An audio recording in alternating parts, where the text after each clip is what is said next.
Hello and welcome to the channel. This is a weird video because I'm not driving, and I won't be driving because as you probably heard on the Porsche podcast, I have COVID.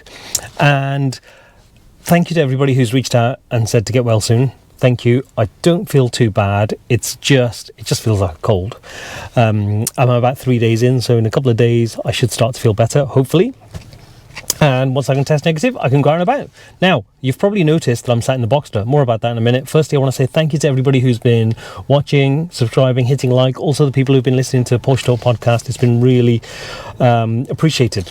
So, and I should mention the Timex watch giveaway that Mark has. Mark of Mark and Cars. It's a great looking watch, brand new. So all you need to do is do an iTunes review, hopefully a positive one, and then message me a Mark, and it could be yours. It's probably like you've got one chance in 5 or something. Anyway, the reason I'm doing this video is because I'm kind of excited and kind of not. I'm in the Boxster. It's raining, so it's probably leaking a bit, hence why it's starting to steam up, which it wasn't when the weather was really good the other week. And also I've got paperwork regarding an MOT. So it went in this morning. My wife very kindly took it for me and brought it back. She's not happy about that. Anyway, it passed the MOT! Yes! So all of that stuff really helped. And it's all of those things it would have failed on. The brakes, the CV boots, the front struts. So all of those. But the advisories actually are exactly what I expected and nothing more. So I thought it might fail catastrophically. I don't know what it's like underneath. Jack was pretty confident it would pass. So what's happened? It has got advisories that are all to do with anti-roll bar bushes and ball joints. So I kind of knew that. I mentioned it on the last video that because everything's been the struts have been so bad that everything else has been stressed quite a lot. So when it goes over bumps and stuff, you really feel that twanging where anti-roll bars and CV joints are moving. So you really hear that. So that's actually not too bad. It's the two front ones. So for anti-roll bar at the front, near side, off side. So ball joint has slight play front, lower, near side and off side, and lower ball joint has slight play near side rear. So it just needs those things, and it will actually drive great. I don't think I'm going to get those done. Now that it's got the MOT, I am just going to tax it. I want to drive it a little bit just to see that it's all okay, apart from the clicking, which is the timing chain guides. They are just clicking like crazy. So if someone can tell me what the symptoms are of that, because Jack's checked all the plugs and stuff like that, so they're fine. It's got to be that. I did notice that over the last few years, so the mileage history is... Okay, what's the mileage now? Where's the current mileage? The current mileage is 132,882. And in the last year, it's done 2,200 miles, which is how much it cost. But before that, it had done 19,000 miles.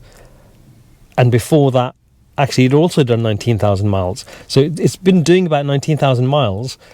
And I just don't know how. Because how did it get through the last MOT with all of these things wrong with it? Unbelievable. But anyway, it's passed. I'm just going to use it a little bit, probably just for a couple of weeks, and then I need to sell it. I'm into it for £4,000. Now, looking online,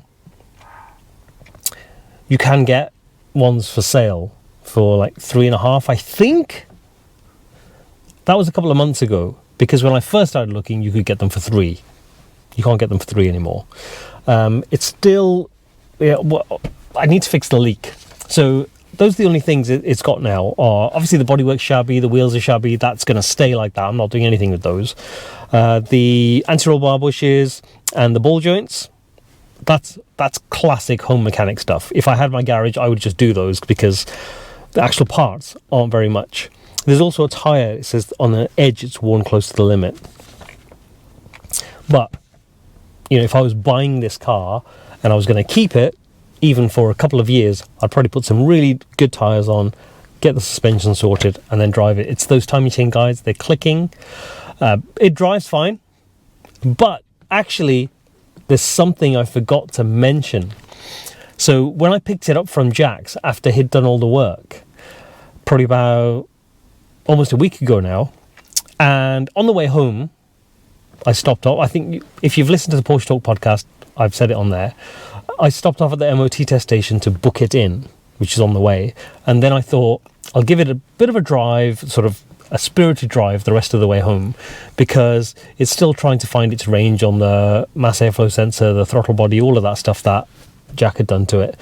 So I thought I'll just give it the beans. But I did give it all of the beans, and there must have been some oil still left in the intake from when the oil separator failed before I got the car. Now, I read the ad again of when I bought the car, and it did say that it'd been failed for quite a while. Someone had been driving it, so there was quite a lot of oil in it. So it blipped, boom, just like when I got stopped by the police. So much smoke everywhere, I had to stop, and it ran lumpy. So I just stopped, and I thought, oh no. Phone Jack, he happened to be in the area, and by the time he came round, he got to me, I started it back up, and it ran fine again, but it was still smoking. So I called my friend, he picked me up, took the car back to Jack's, because I wasn't going to drive it back, it's just too much smoke, and Jack's just gone, the smoke's gone. So he checked it over, did all the compression tests, pressure tests, and it was all fine. So it's literally, I need to cough. I should have done that, shouldn't I? Not that. That. Anyway, so that was fine. What a relief. Took it in, and it was all fine on the emissions, all of that. And I've just driven it home, so I'm just going to get it taxed and drive it a little bit. And hopefully it's not going to explode. So yeah, so if anybody wants to buy one, message me on Instagram, FlatCabDriver. Anyway, that was it. Apart from having COVID and, that just being a bit rubbish, it's all good. Oh, I've got to put the code back in the stereo because I had the battery out. Anyway, thank you for watching. Please hit like and subscribe. I'd really want to power to 1,000 subscribers. I've just this second decided, because I didn't care about it the other day. So I should make a push for that, because a lot of people ask on Instagram and stuff, please subscribe. I should say that at the beginning. Todd was right.